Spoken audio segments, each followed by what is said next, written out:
During the bitter winters of World War II, survival was never guaranteed.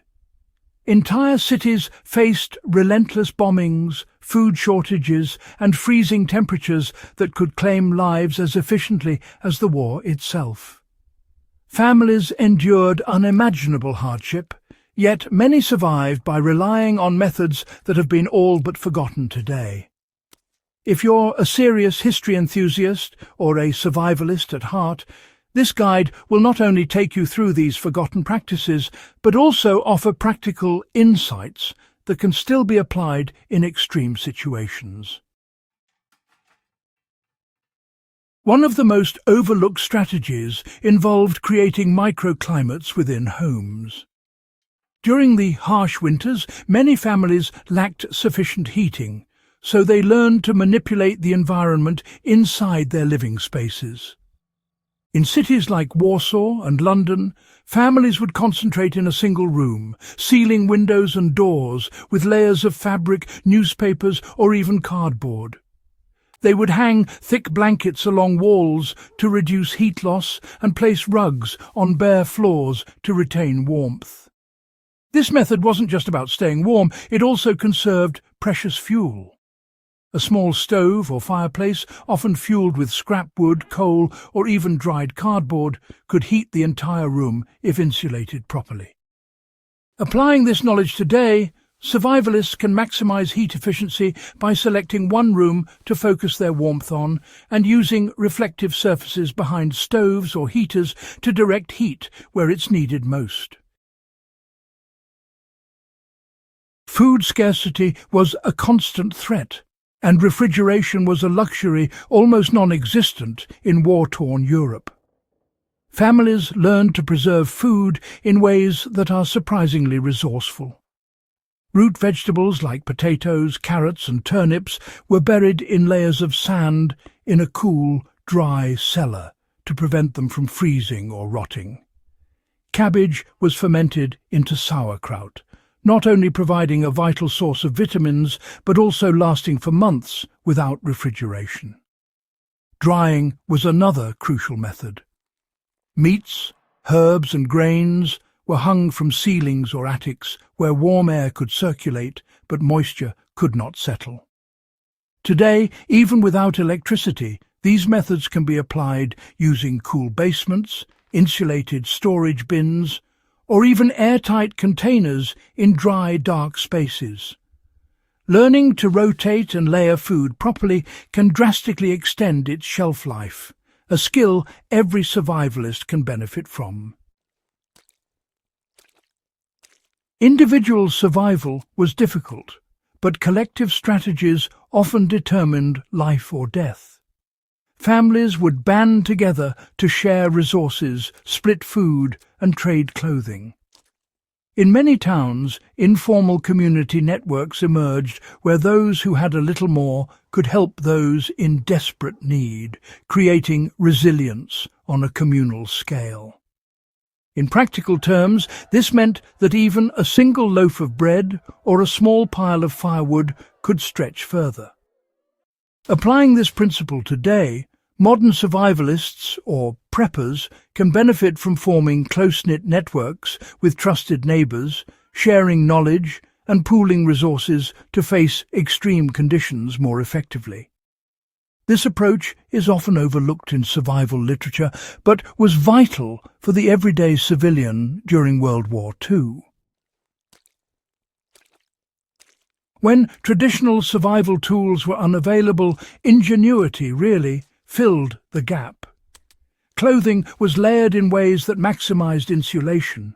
Old blankets were sewn into coats or stuffed into shoes for added warmth.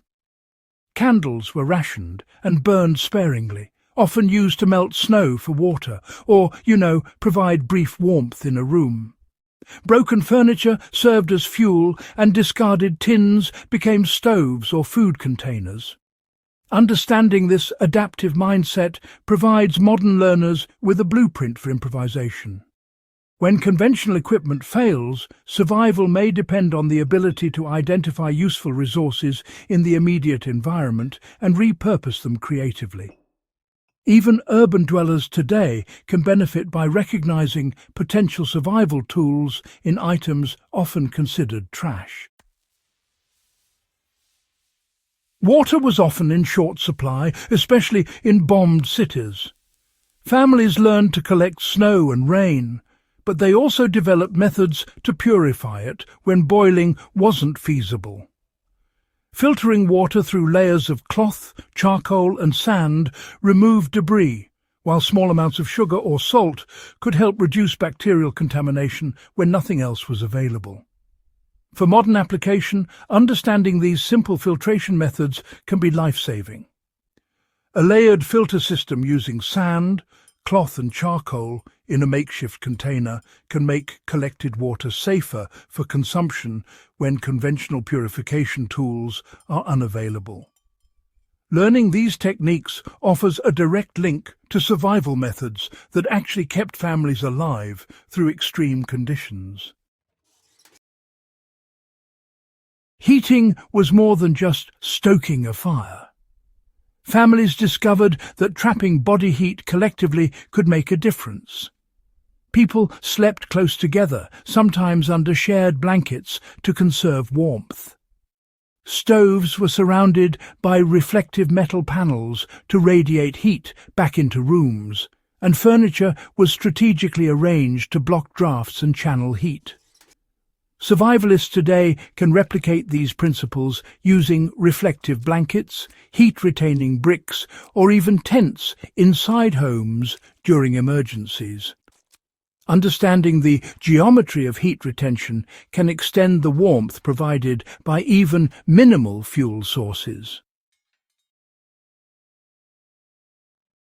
Perhaps the most overlooked method was psychological. Families maintained routines, kept children occupied with small tasks, and created rituals that provided a sense of normalcy. Cooking, cleaning, and small craft projects were not just practical, they were morale boosters. This mental fortitude was as crucial as any physical survival tactic. Applying this insight, anyone facing extended survival scenarios should prioritize routine and purpose. Mental resilience can amplify the effectiveness of even limited physical resources and prevent despair from overwhelming practical efforts. The forgotten survival strategies of World War II civilians are more than historical curiosities. They are practical lessons in resourcefulness, adaptability, and community resilience.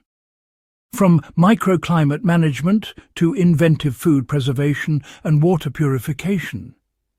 These methods demonstrate that survival is often a combination of creativity, discipline, and collaboration. If you found these insights valuable, make sure to subscribe, comment below with your thoughts or questions, and share this video with fellow history enthusiasts and survivalists. Preserving this knowledge ensures that the hard-won lessons of the past continue to inform and inspire us today.